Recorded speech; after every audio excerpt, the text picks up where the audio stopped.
Meu caro ministro Humberto Martins, que preside a mesa, ministro Og Fernandes, corregedor-geral da Justiça Federal, meus caros ministros Marcelo Navarro, Sérgio Cuquina, Diva Malherbe, Mauro Campbell, senhores desembargadores e juízes federais, muitos que estou hoje revendo e não vou nominá-los para não praticar nenhuma imprudência. Senhores servidores da Justiça Federal, a quem eu tenho um carinho muito especial porque eu conheci o que é o trabalho dos servidores do Conselho para a efetivação dos seus propósitos.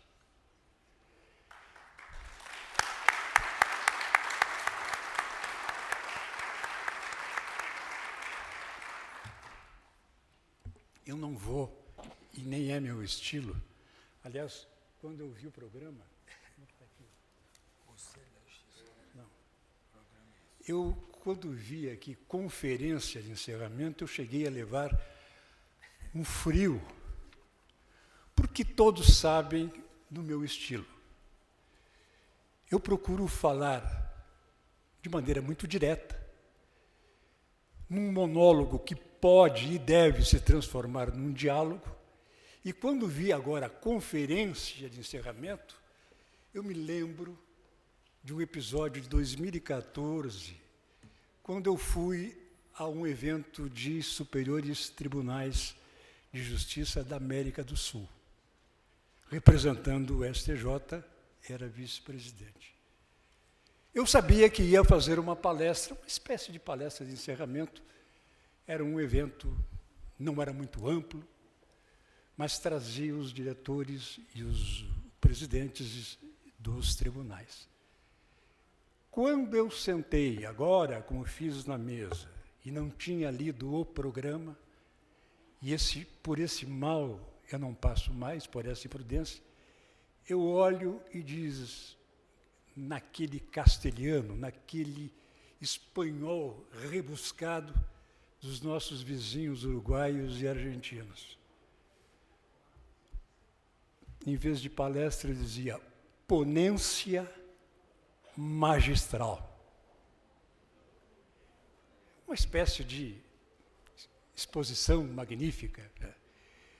Quando vi ponência magistral, levei um susto. E pensei, só que de maneira interrogativa, quando li o meu nome ao lado da ponência magistral, eu pensei como Roberto Carlos. Esse cara sou eu? É nesse sentido que eu quero dar aqui a todos vocês que conhecem a história do Conselho, que conhecem as agruras e conhecem o arcabouço de produção do Conselho, intimamente ligado com a história da Justiça Federal. Eu prefiro dar um depoimento daquilo que eu vi, daquilo que eu senti, daquilo que eu apreciei, daquilo que eu critiquei, daquilo em que eu pude participar de realização, mas também da frustração do que eu não pude fazer com os meus colegas. É essa visão que eu pretendo transmitir. Eu estive como titular do Conselho da Justiça Federal por 3 vezes, Cuquina.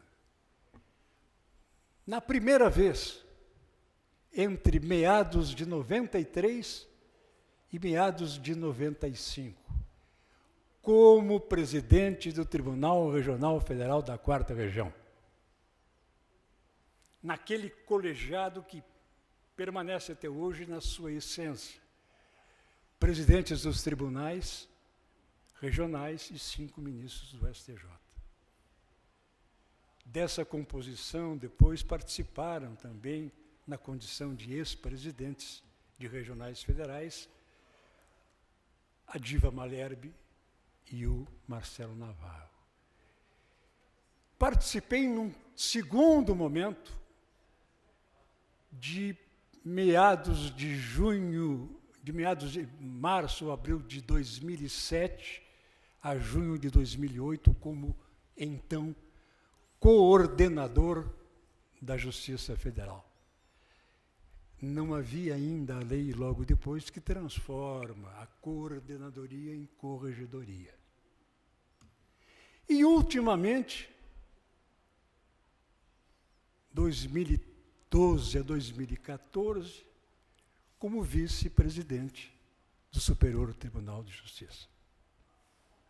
Quero lhes dizer que nunca pensei no Conselho da Justiça Federal como um apêndice do Superior Tribunal de Justiça. E nem poderia, porque dificuldades de ordem legal, constitucional, colocaram o Conselho da Justiça Federal ligado ao STJ, por questões orçamentárias, por questões de composição, enfim, era um órgão que precisava ter um suporte. E teve esse suporte através do Superior Tribunal de Justiça. Mas sempre que aqui cheguei, em qualquer ocasião, eu me despia da toga de juiz e tratava as questões do Conselho da Justiça Federal no aspecto administrativo, no aspecto de unificação de procedimentos da Justiça Federal, que tem uma história, que é premente, que tem uma necessidade imensa de um órgão centralizador para realizar os seus objetivos, cargos de juiz, criação ou extinção de tribunais, concurso de servidores. E aqui o que interessa é realmente esta visão sobre a Justiça Federal. O ministro Humberto, que foi também corregedor, eu não gosto de falar na primeira pessoa, mas passei 3 anos e meio afastado da jurisdição, praticamente. 1 ano e meio aqui no Conselho, e saí do Conselho para ir para o Conselho Nacional de Justiça. Com uma visão imensa, e agradecendo a Deus a oportunidade que me deu de verificar as dificuldades da justiça brasileira, a efetividade da justiça brasileira, os avanços, os percalços, a sua dimensão de autonomia e independência, apesar da subordinação orçamentária. Uma peculiaridade que talvez Marcelo Navarro, que é um historiador, é um estudioso, que eu gosto sempre de relembrar. A Justiça Federal foi criada pelo golpe republicano de 1889. E foi recriada pelo golpe militar de 1964. Não foi proclamação da República, nem foi revolução, foi golpe.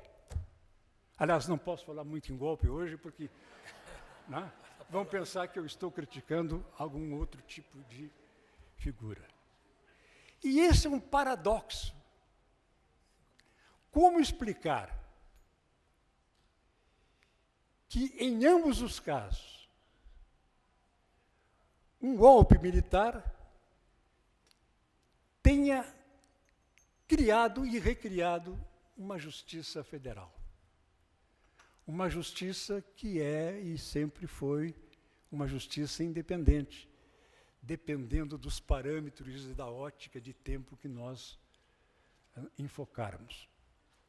É evidente que com a proclamação ou com o golpe militar republicano, era necessário ter uma justiça federal em função do princípio federativo, de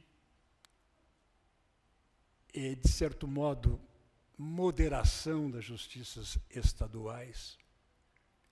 Foi uma reação contra a oligarquia, a política dos coronéis, desde o tempo do Império até o início da República.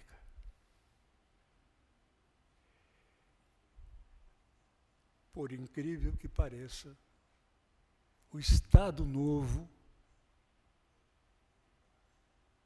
1937, veio a extinguir a Justiça Federal. Manteve o Tribunal Federal de Recursos e nunca se debruçou sobre uma justiça de primeiro grau. A competência era exercida pelas justiças estaduais. E alguém referiu, numa dessas páginas de história do Conselho, que quando, em 1937, foi extinta a Justiça Federal, houve uma correria dos advogados aos cartórios, da então Secretaria de Varas, saber o que fariam com seus processos, com seus prazos. E os funcionários, Humberto, apenas sabiam dizer o seguinte: essa matéria toda, esses processos estão indo toda para a justiça estadual local. Sem maiores fundamentações ou maiores explicações, que de resto não veio até hoje, mas presume-se que também um Estado autoritário não gostaria de ter uma justiça independente e ele, Estado, sujeito a críticas e incompreensões. 1946, redemocratização, omissão ainda em relação à Justiça Federal, permanecendo o Tribunal Federal de Recursos.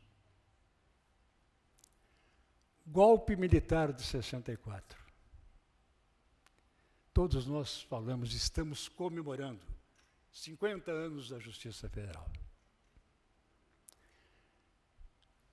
Qual a conexão lógica? Por que a Justiça Federal ressurge em meio a regimes autoritários?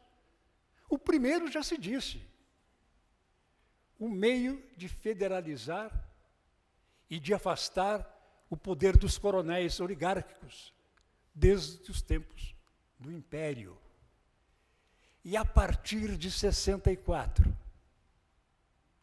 a tentativa centralizadora do governo militar, no ato institucional número 2, de manter uma justiça federal independente, num dualismo funcional histórico, justiça estadual e justiça federal. Como se explica isso? Alguns fazem essa interpretação. Por ocasião da edição do ato institucional número 2. Até então, com eleições diretas nos estados, o governo federal, as Forças Armadas, haviam perdido as eleições nos principais estados da federação. Era preciso que houvesse um freio, uma justiça que impedisse o que mantivesse todo o regime autoritário, em que se legisla por decretos, por portarias, ou mesmo por leis decorrentes de atos institucionais. Mas essa justiça do rei, preconcebida lá atrás, para a defesa do Estado e contra o cidadão, reverteu toda a expectativa e passou a ser a defesa do direito do cidadão, do administrado, frente ao Estado e frente ao autoritarismo. Incrível. Tudo é possível mudar num determinado período de tempo. E esses juízes federais, e essa competência da Justiça Federal, começou a examinar matérias de interesse do cidadão como nunca antes. E vejam bem, toda a tentativa de frustrar-se a aplicação de normas garantidoras da sociedade. Foi nesse período ainda revolucionário, mas antes do golpe que foi dado dentro do golpe, porque o ato institucional número 5 de 1968 foi um golpe dentro do golpe, tornando aí impensável qualquer liberdade, apesar de se manter concomitantemente a Constituição na sua vigência. Evidente, com inúmeros tolimentos do judiciário, como o habeas corpus, etc., etc., que os mais antigos lembram-se muito bem. Mas a Justiça Federal passou a ser a grande garantidora da politização que a sociedade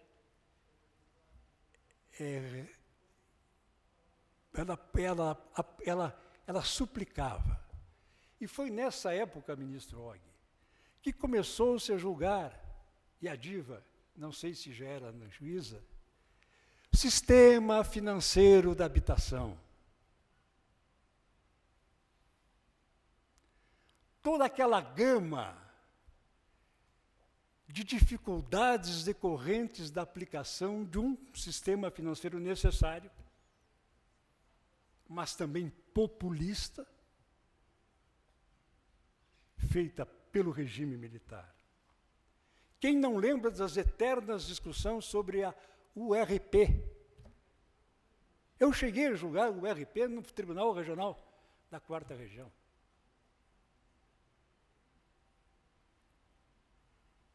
Paulo Brum, eu chamo do meu tribunal, as questões do fim social.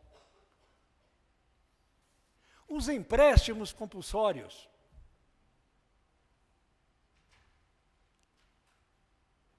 A verdadeira invasão tributária do cidadão como indivíduo e como pessoa sujeita a direitos, através de mecanismos artificiais de manutenção de uma política não de Estado, mas de políticas de governo. Quem não sabe, e até hoje existe, o julgamento das diferenças salariais, das diferenças de benefícios, em especial benefícios previdenciários. Essa foi a politização no momento que a Justiça Federal, ou dela não se esperava uma politização em favor da sociedade. E foi tão grande que os poderosos da época tiveram que se curvar ante esta verdadeira revolução dentro do judiciário. Eu me lembro, a lei 5.010, ela, num determinado dispositivo em relação aos servidores, que seriam por concurso, uma parte que demorou muito e outra seria por nomeações, a lei determinava que sempre que possível, para o auxílio nas secretarias e nos prédios das varas federais, fosse dado preferência aos ex-combatentes. Vejam a proximidade dos fatos. Talvez vocês não tivessem ou não tiveram essa oportunidade. Eu frequentava a Justiça Federal como advogado. E na portaria, na entrada da vara federal, ou mesmo atrás do balcão, aqueles senhores, já idosos, com suas boinas de ex-expedicionários, orgulhosos, atendendo agora uma outra realidade que não o combate, mas a preservação de direitos. Essa é uma história que precisa ser recontada, que precisa ser valorizada. O gabinete do então juiz federal Ali Pargendler, ele tinha 2 ex-pracinhas, que eu mexia com ele, eram umas feras. Olha, para entrar lá, tinha que explicar para ele 2 ou 3 vezes, e ele conhecia as pessoas que entravam. E o Ari, com aquela paciência, dizia, não, eles estão aí cumprindo com o seu dever.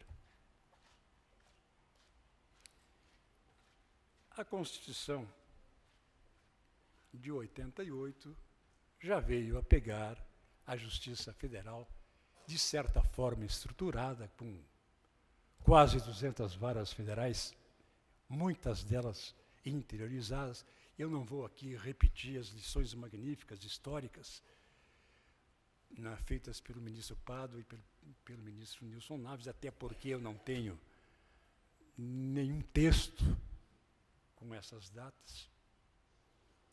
Mas pega uma justiça já estruturada, com o Conselho da Justiça Federal, com o Tribunal Federal de Recursos, com o Conselho da Justiça Federal, com outra característica, porque o Conselho da Justiça Federal, que já tinha atribuições semelhantes a essa, o Conselho era formado por 5 ministros dos tribunais do Tribunal Federal de Recursos.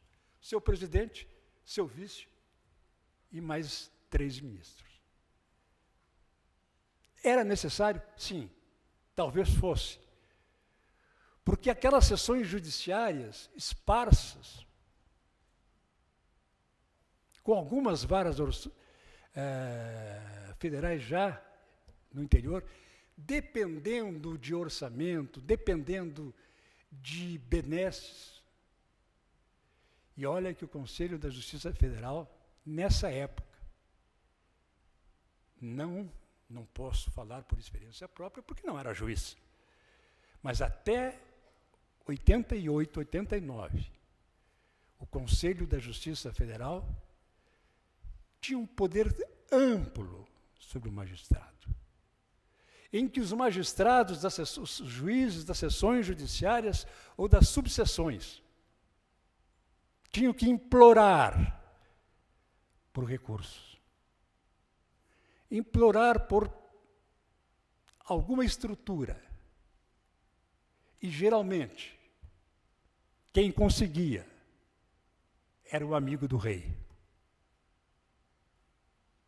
Há histórias de um diretor-geral ou secretário-geral do Conselho antes da Constituição, que tinha uma série de amigos. E os juízes o referenciavam.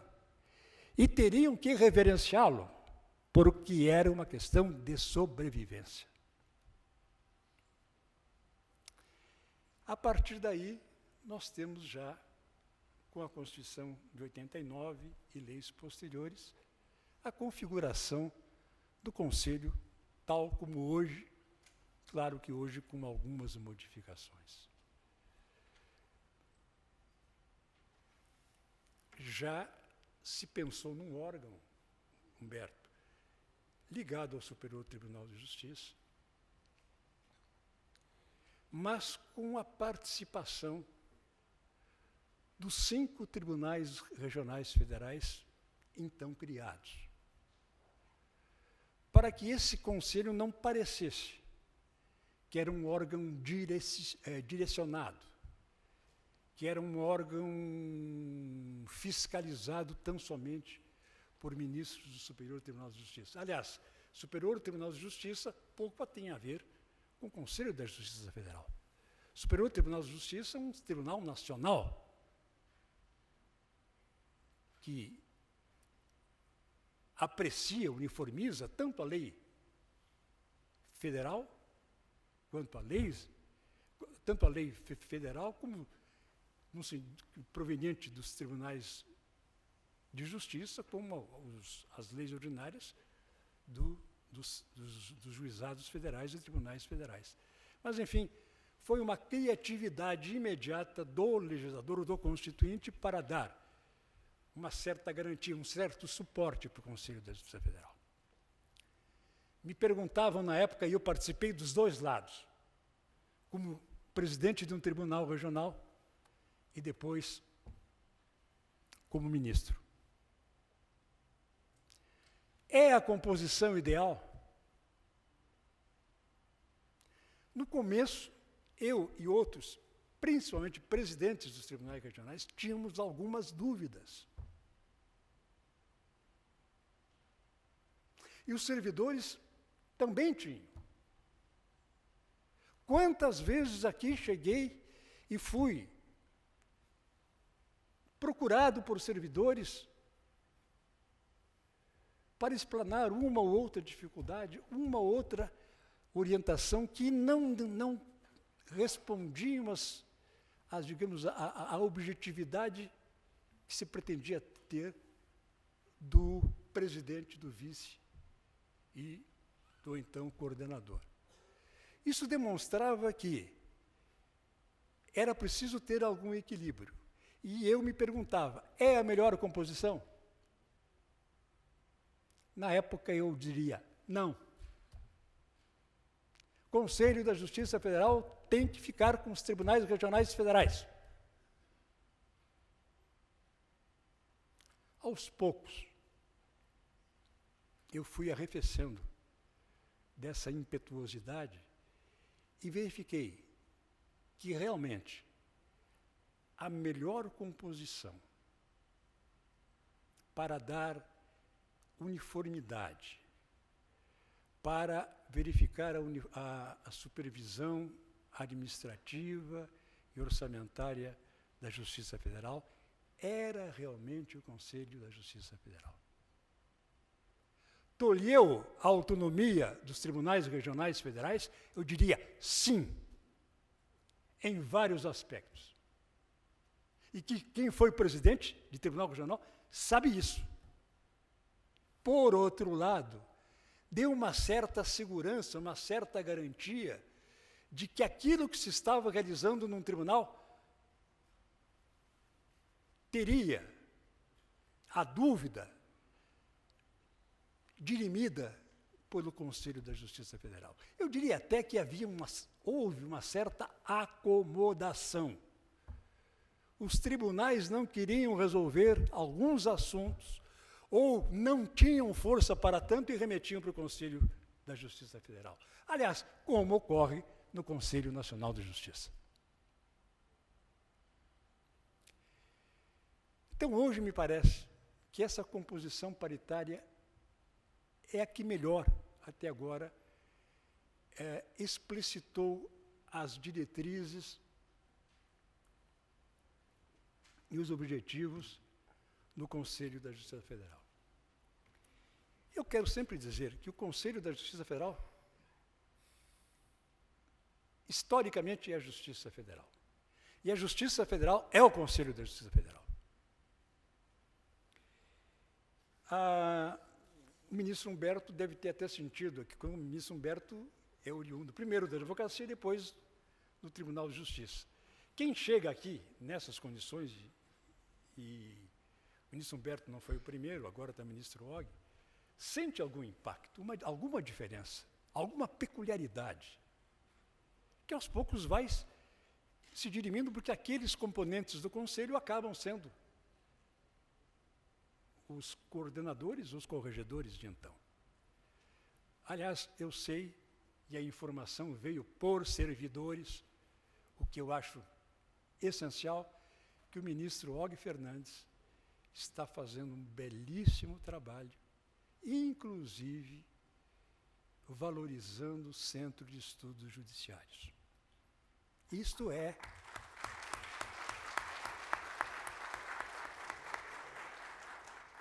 uma alternativa muito boa. Não que os anteriores não fizessem isso, Humberto, não. Mas o ministro Og, ele, pelas informações, ele está se debruçando sobre isso. Muito, digamos assim, muito vinculado à instituição Justiça Federal. Mas eu falei em Centro de Estudos Judiciários. É um dos órgãos essenciais ao Conselho da Justiça Federal. Centro de Estudos Judiciários, Corregedoria Geral da Justiça Federal. Turma Nacional de Uniformização. São órgãos que compõem a estrutura do Conselho da Justiça Federal. E o Centro de Estudos Judiciários foi, sim, o grande fomentador de pesquisas, de estudos, de ideias, não só para a Justiça Federal, mas para as demais instituições de ensino vinculados à magistratura que surgiram posteriormente. O Centro de Estudos, ministro Humberto, foi o inspirador da Infam, foi o inspirador das escolas, dos tribunais. E uma que eu aprecio e dedico atenção especial pela sua evolução é do Tribunal de Justiça de Pernambuco, do qual o ministro Og é oriundo.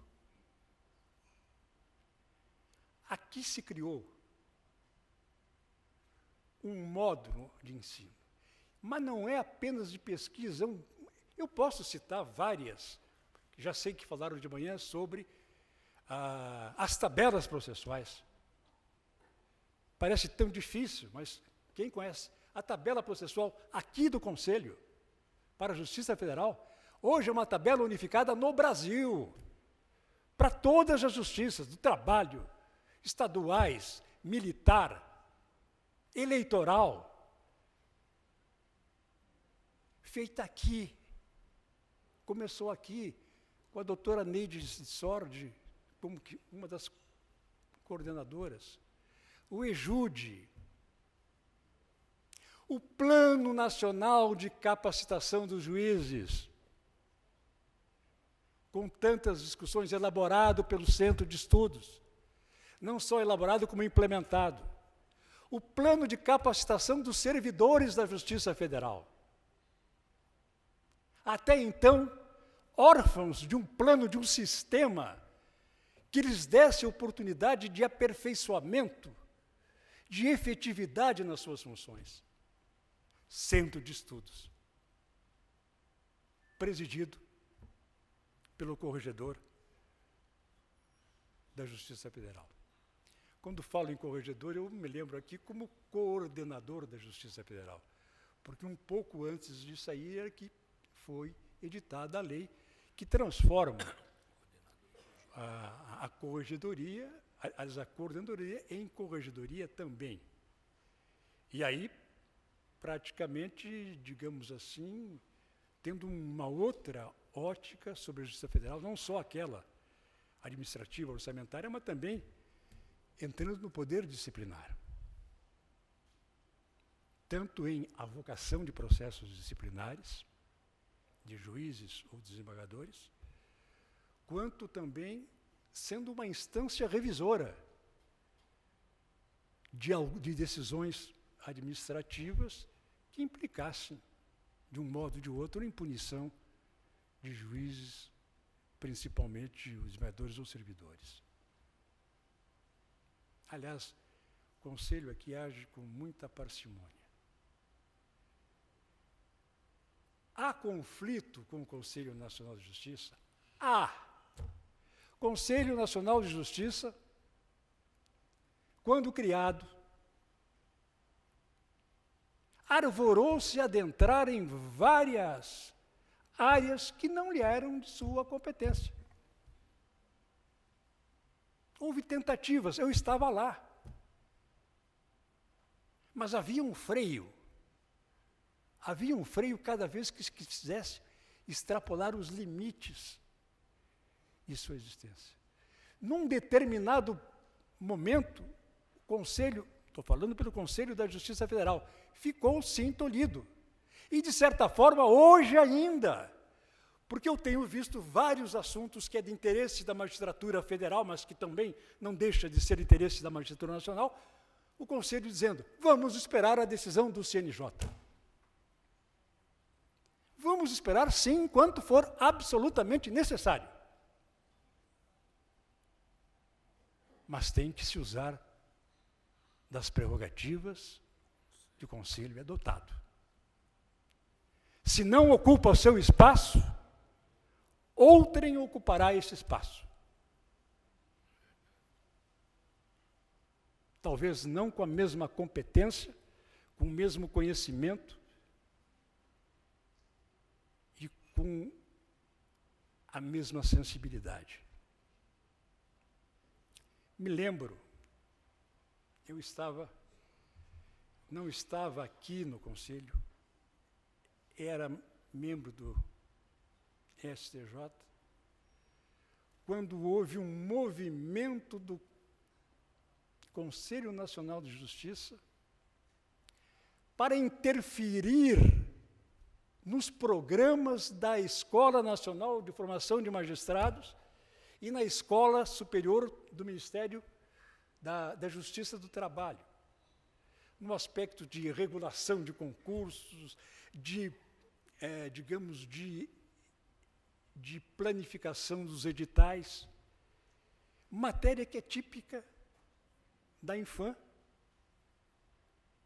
depois da sua criação, e típica da Escola Nacional da Justiça do Trabalho. Enfim, Infam e Escola da Magistratura do Trabalho foram criadas pela mesma emenda constitucional 45 que criou o Conselho Nacional de Justiça, cada um na sua atribuição.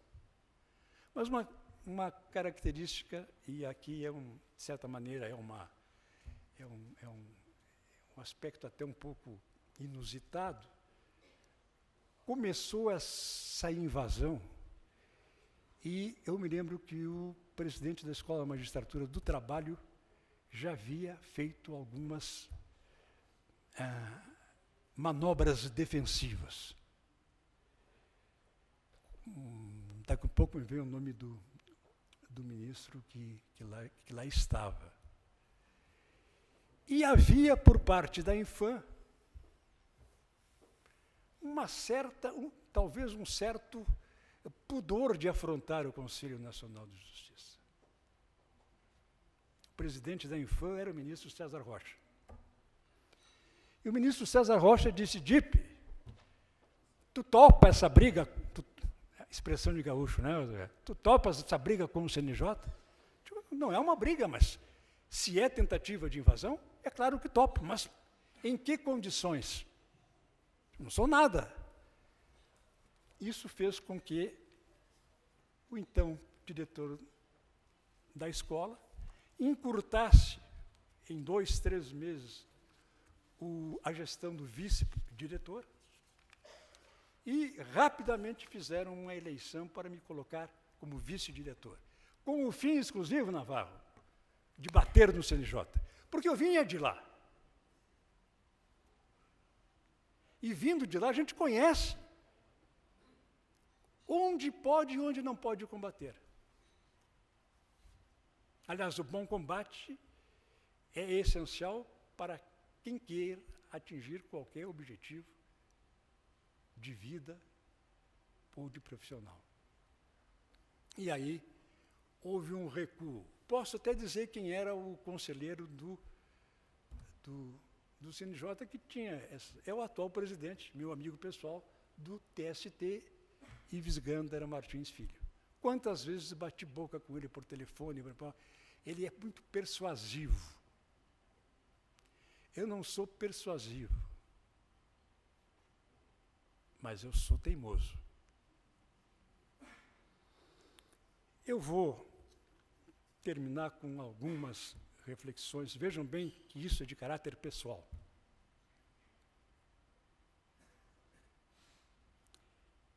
Turma Nacional de Uniformização. Também, por força de lei, em função dos juizados especiais federais e das turmas regionais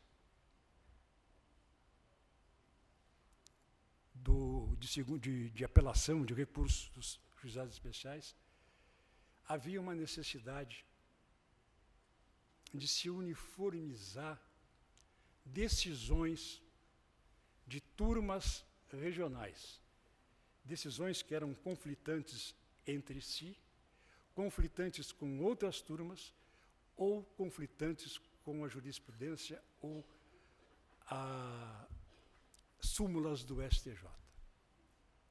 Era necessário criar a Turma Nacional de Uniformização, composta por juízes das turmas regionais, indicadas cada um pelo seu tribunal. E olha que eu participei com juízes federais de altíssima competência. E o direito previdenciário, julgado pelas turmas nacionais, ministro Og, hoje, Vossa Excelência é o presidente da turma. As decisões são muito melhores que a do STJ. Isso eu sempre disse. Porque são juízes que vêm da especialização, das varas previdenciárias, das sessões previdenciárias dos tribunais, que vivenciam esse problema no dia a dia, com o órgão, com o INSS, com o beneficiário, e tem mais sensibilidade. Porque a matéria previdenciária, até pouco tempo, não era uma matéria doutrinária nobre.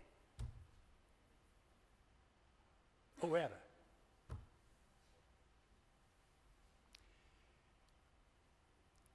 O que quero falar da TNU é que, em função da TNU, e agora eu estou fazendo uma interpretação minha, o Conselho da Justiça Federal passou também a ter atividades não apenas administrativas, mas também tem atividades jurisdicionais. Vocês dirão, como os juízes, é apenas a TNU está citada, é um gancho do CNJ, do Conselho de Justiça Federal, como é do STJ. Muito bem, mas a turma nacional é presidida pelo corregedor-geral.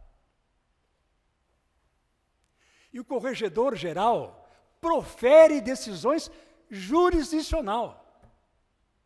O ministro Humberto sabe, o ministro Albright sabe, na admissibilidade do incidente de conflito, qual é o nome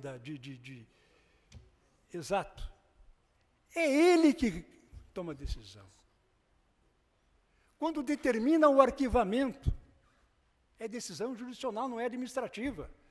Quando determina, por despacho unilateral, monocrático, a volta de uma decisão para a turma regional, para que ela profira uma nova decisão que fique adequada à interpretação dada pelos tribunais ou pela turma nacional, isto é jurisdição.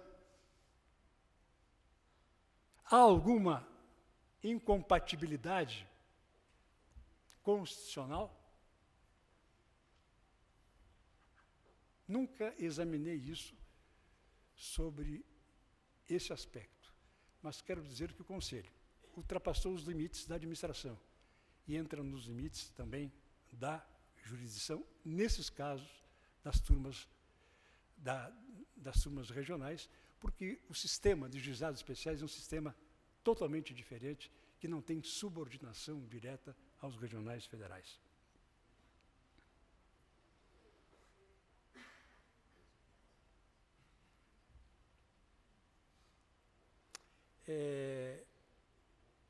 Finalmente, uma palavra. O Conselho tem muitas resoluções que tiveram uma abrangência imensa. Quando eu cheguei à coordenadoria, havia, eu acho que aqui o Leal é do tempo, o Leal é funcionário muito antigo, ou era funcionário do Conselho, mais antigo do que eu. Eu cheguei aqui, ministro Algui, havia 500 resoluções do Conselho da Justiça Federal.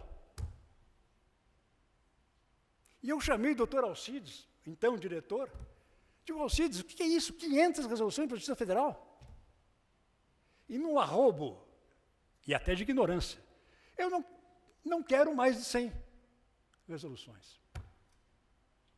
Lembra, Léo? E o que aconteceu? O Conselho, através dos seus funcionários, se debruçou por essas resoluções, ministro Algui, e de 500 passaram para 100. Algumas baseadas em leis já revogadas, outras que haviam sido já perdido o objeto, outras completamente conflitantes com a nova interpretação. Mas uma resolução aqui do Conselho, já referida pelo ministro Nilson Naves, que eu não tenho dúvida, que marcou e está marcando ainda a atividade do Conselho da Justiça Federal, foi a resolução que criou as varas especializadas para o processamento e julgamento dos crimes contra o sistema financeiro, lavagem de dinheiro e, posteriormente, Navarro, organizações criminosas. Surgiu aqui uma pesquisa determinada pelo Centro de Estudos Judiciários, pesquisa essa coordenada, então, pelo ministro Milton Luiz Pereira. Olha que a memória já começa, é do Paraná, mas não é meu amigo essencial. Essa pesquisa, feita em 2001, que foi uma pesquisa feita com juízes federais, com membros do Ministério Público Federal, com a Polícia Federal, demonstrou que a lei de lavagem de dinheiro, que era de 98, em 2001, 3 anos depois, praticamente não havia nenhum processo, nem na fase de inquérito com a polícia, muito menos com o Ministério Público em fase de formulação da acusação, muito menos com o juiz para decidir. Quando a pesquisa veio à tona, aí o ministro Nilson Naves criou uma comissão que, pela primeira vez, reuniu todos os órgãos interessados, numa tentativa de mostrar que o compartilhamento de informações, o compartilhamento de objetivos era essencial para que se criasse um ambiente de progressão nesse crime que é o crime mãe de todos os crimes. E essa portaria definiu os componentes. Claro que Justiça Federal. Me lembro, juíza Salise Sanchotene, juiz Abel Fernandes Gomes, do Rio de Janeiro, juiz Ali Maslum, todos esses me assessorando. Ministério Público Federal, Polícia Federal, COAF, Banco Central, Comissão de Valores Mobiliários. Criaram uma expectativa de sugestões, de resoluções, que acabaram se transformando, muitas delas em metas, e aí surgiu a Estratégia Nacional do Combate à Corrupção e à Lavagem de Dinheiro, que surgiu desta comissão. Mas uma das concretizações foi a criação das varas especializadas em lavagem de dinheiro. Eu fui o relator sem ter assento na Justiça Federal ou no Conselho da Justiça Federal. O ministro Naves foi muito gentil, porque eu não era membro do Conselho, e fui o relator da primeira e da segunda resolução. E vejam o resultado dessas varas da Justiça Federal especializadas, digamos, o componente, a imposição, a importância política, social, para o judiciário brasileiro dessas varas federais. Eu diria que, se não fosse a especialização dessas varas, não existiria a Operação Lava Jato. E a Operação Lava Jato está sendo, principalmente, conduzida numa vara federal que foi das primeiras, ou a primeira a ser introduzida, instalada no Brasil, Curitiba, 4ª região, que teve a instalação quase concomitante com Porto Alegre e Florianópolis. Era o mesmo juiz. Esse capital político para o judiciário, em geral, não pode ser desprezado. Demonstra que o judiciário, quando toma iniciativas próprias, quando tem a autonomia funcional respaldada pelos seus órgãos de recurso, sobre os seus órgãos administrativos, sobre os seus tribunais, podem, sim, realizar altamente ou positivamente uma tarefa. Hoje nós temos desdobramentos sendo julgados nas varas do Rio de Janeiro, eu acho que de São Paulo, aqui de Brasília. A primeira resolução foi de 2003, e nesse mesmo ano foram instaladas. Em 2005 ou 2006, houve uma modificação para incluir dentro dessa competência também o julgamento, ministro, de crimes praticados por organizações criminosas. Vocês dirão, mas organizações criminosas foi regulamentada como tipo penal e a sua configuração apenas numa lei de agosto de 2013. E é verdade. Mas havia a Convenção Internacional contra o Crime Organizado e Corrupção da ONU, que dava a clara conotação sobre a justiça, sobre o que era uma organização criminosa. E a ministra Ellen, quando presidente do Supremo e do CNJ, por uma portaria, e ela teve coragem, sugeriu que as varas especializadas acoplassem a sua competência também crimes praticados por organizações criminosas. Imaginem, isso é contemporâneo de vocês, as reações. Quantas questões foram varas especializadas, com abrangência territorial do Estado, fere o princípio do juiz natural, fere uma série de princípios que o Supremo foi afastando aos poucos. E julgou também crimes praticados por organizações criminosas. E não houve aquele temor de que se perdesse competência de uma determinada vara em função de outra. E não houve nenhum conflito de competência que eu conheça em relação a essa medida. Finalmente, em 2013, eu já integrante do Conselho, o Conselho modificou. Porque, na verdade, o que houve, e a Diva me perdoe, em São Paulo houve uma tentativa de setores interessados de despecializar as varas. São Paulo tem 10 varas criminais, ou com especialização criminais gerais. A proposta que me veio de lá, através do seu presidente, e estava junto. Estava junto, não estava. Não, o desembargador aqui. Não? Eu disse, não pode. Era o Newton, não pode, Newton. Se todas tiverem especialização, isto não vai ser especialização. Isso vai ser competência concorrente como qualquer outra. É claro que essas varas notabilizaram alguns juízes. E era natural que assim fizesse.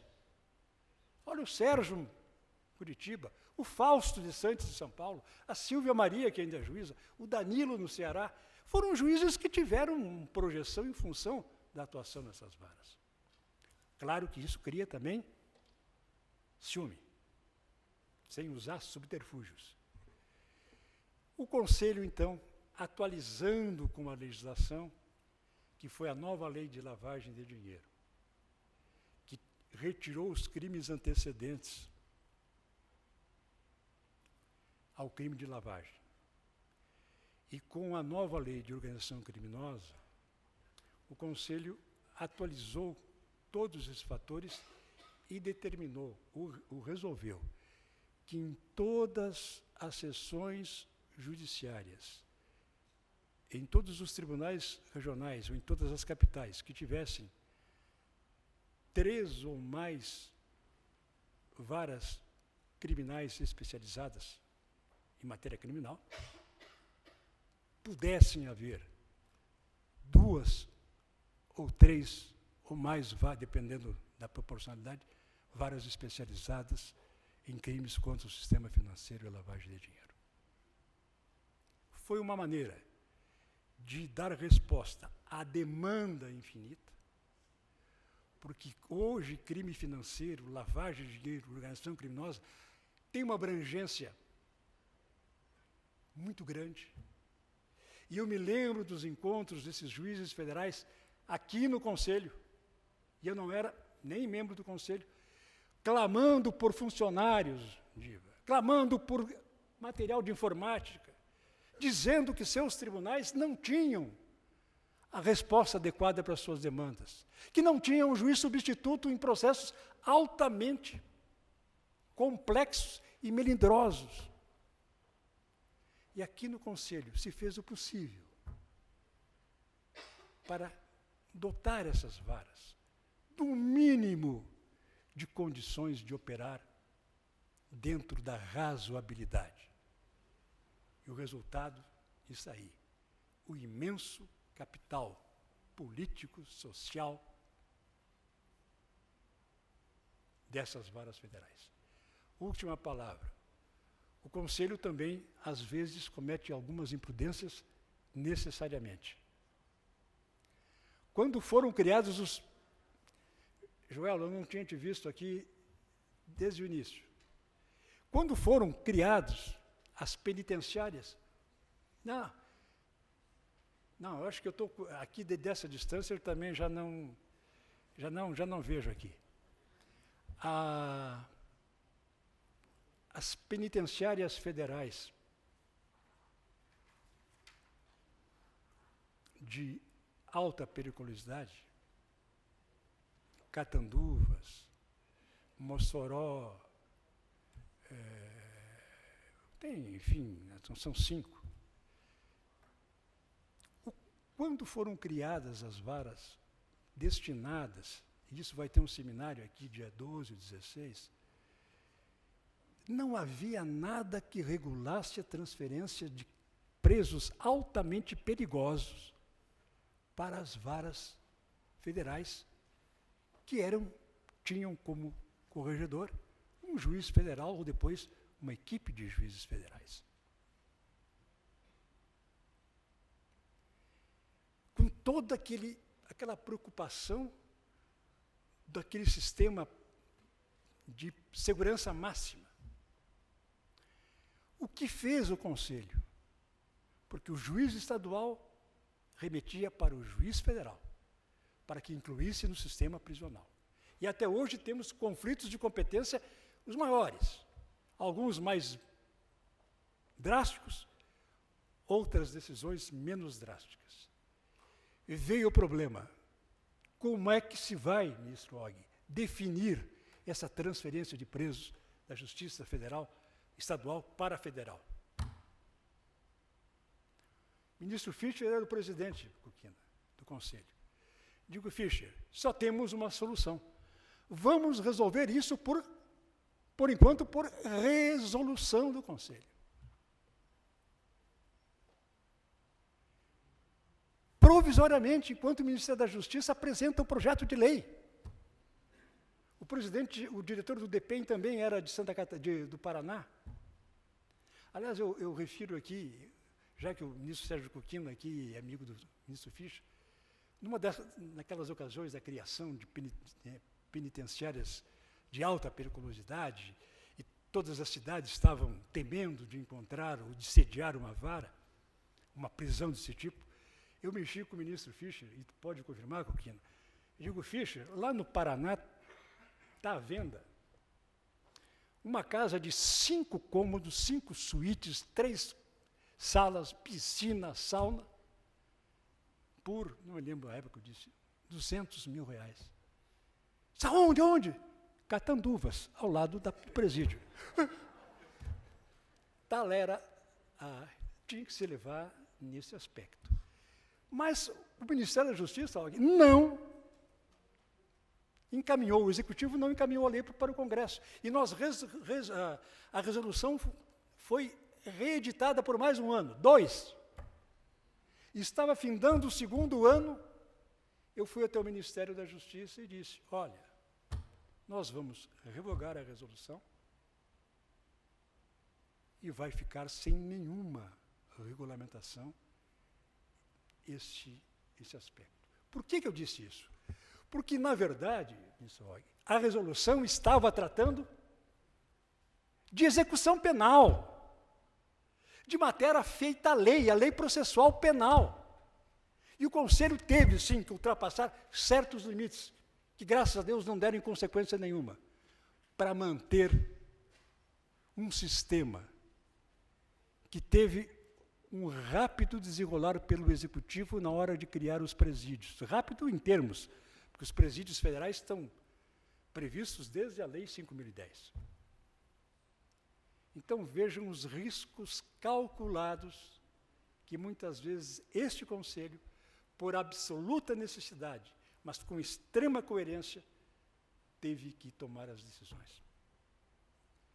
Eu já falei demais, eu só quero lembrar de um pensamento anônimo. Como todo pensamento anônimo, ele é muito interessante. Sobre tudo isso, dos 50 anos da Justiça Federal e do Conselho da Justiça Federal. Quando a gente pensa que sabe todas as respostas, vem o mundo e muda as perguntas. Foi um privilégio ter estado com vocês.